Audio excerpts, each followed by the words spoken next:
So I've been pretty quiet and silent on Stalingrad's monetization. I haven't done really a deep dive on my thoughts on what went well and what didn't go quite so well regarding the monetization, the access pass that Stalingrad implemented, at least on YouTube. I haven't done a full video. I've talked about it pretty extensively on Twitch and in our community Discord, both of which you guys should join up and join a great community. But I figured it was time, with the Pacific seemingly right around the corner, probably coming late 2022 would be my guess, that I should do something talking about my thoughts on what I think that the Pacific really needs to learn from Stalingrad, and how to really make Stalingrad a lesson for the Pacific, because I think the Pacific is going to be a really big kind of a ride or die moment for Enlisted. So let's jump into it. I'm going to start off by talking about the good stuff, the things that I actually agree with, the things that I think are done very well with this access pass. Well, specifically the XP. I've talked about access passes in the past. Say that 5 times quick. Access passes in the past. And I don't really have a problem with them, at least not in theory. I think that Stalingrad's monetization, Stalingrad's access pass, is a good idea on paper, but was unfortunately implemented and executed quite poorly for the campaign, and ended up, causing a lot of frustration from the player base. And I think that's frustration that can pretty easily be avoided. Like I said, I've been supportive of access passes for quite a while now, dating before even Stalingrad was announced and released. I think that they're a good idea. I think that anything that offers a way to reduce the grind for a fair price is a good way of monetizing the game. And while I don't think that that is the best way to monetize the game, I think that if that is the route that Darkflow wants to go, I think that that is probably better overall for players than something like Premium. And so I wouldn't really be opposed to these access passes just for XP coming to the original 4 campaigns or coming to future campaigns, because again, anything that offers a bonus to XP for a fair and reasonable price is really just not an issue to me. But that being said, it has to be only for XP, because at the end of the day, XP is the things that people care about. I can tell you guys that I really just don't think that many people were buying the Stalingrad access pass because they really didn't want to lose out these locked levels.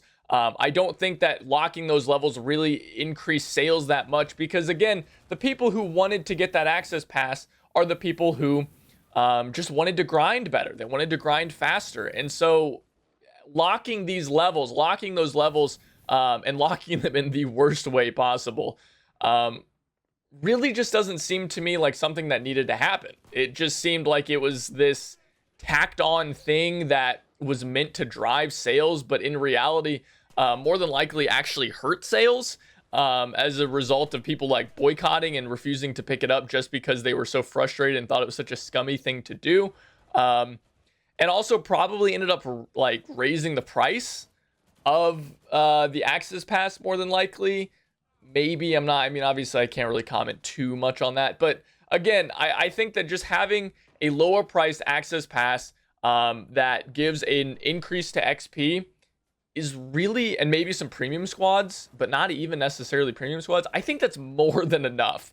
I really don't think that the increased levels that you get, like you get the rank 4 soldiers, rank 5 weapons, that doesn't really seem that necessary to me. I mean, the economy of Enlisted is really good and is very fair for the most part, and so I just don't think people really care about that kind of stuff, because you can just level your soldiers up so easily in the first place. So again, I don't know, it doesn't feel to me like locking these levels was necessary in the first place. And I mentioned that in my initial reviews of Stalingrad and in my initial kind of thoughts on the campaign whenever it was announced.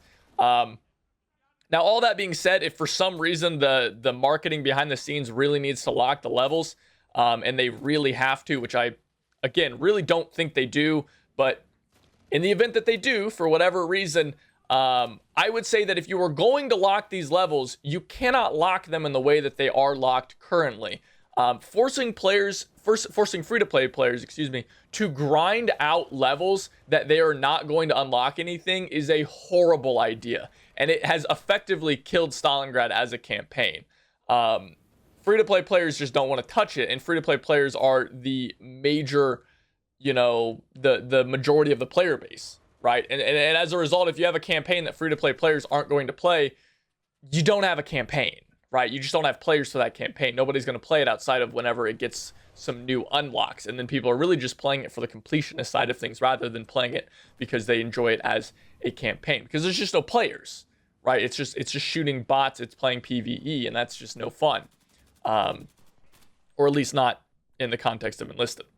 So if you're going to lock these levels, my recommendation would be to stack the levels. So as an example, if you were to unlock something at level 10, say you unlocked the MP40 at level 10 and they wanted to have they wanted that to be a locked level, then okay, level 10 is a free-to-play level. At level 10, you unlock the MP40, but if you have the access pass, you also unlock I don't know, something else, right? A Stug G or something like that, or offer like locked levels for like variants, right? So maybe if you are if you unlock the Stug G at level 15 or 30 or whatever it is, then you also, if you have the access pass, then you unlock a variant of the Stug. Maybe you unlock a Stug 42, or you unlock like a Stug B or something. I don't know. I don't know enough about the variants. You just unlock variants of them. And so it's a little bit different of a vehicle, and it feels like you're getting your money's worth for the access pass, but free-to-play players aren't also missing out on a lot of like kind of fundamental things within the game. Right now in Stalingrad, you have kind of a pretty serious pay-to-win issue where the MKB 42 is locked behind a paywall, and locking that behind a paywall is a major issue with the campaign because it really is pay to win. I mean, it's the best weapon in the campaign, and it's locked behind a paywall. I think the PPSH is also locked behind a paywall. I could be wrong on that. I honestly haven't looked at that campaign in quite a while, especially not as a free-to-play, so I'm not 100% on that.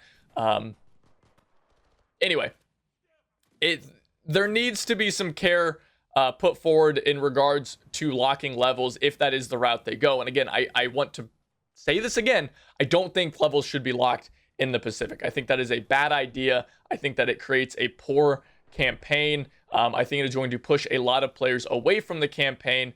And I think that the Pacific is a campaign that really needs to succeed for Enlisted to have a significant future going forward. So don't lock campaign levels, and if you do lock campaign levels, please, for the love of God, do not lock them the way they are locked in Stalingrad. Stack them on one another so campaign players and free-to-play players aren't just going and unlocking nothing after grinding for 4 hours, because I cannot imagine a more frustrating experience than something like that. So there you go, guys. That's my thoughts on Stalingrad, the Pacific, and what I think Darkflow needs to learn from Stalingrad as they move forward with the Pacific. Let me know your guys' thoughts down below. Remember, as always, to like and subscribe. I do appreciate it. It does help me out. And let me know what you guys think about Stalingrad. Let me know what you guys think about the Pacific and what you guys think might be coming with the Pacific going forward.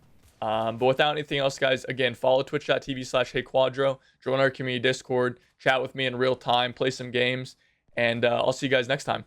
Take it easy.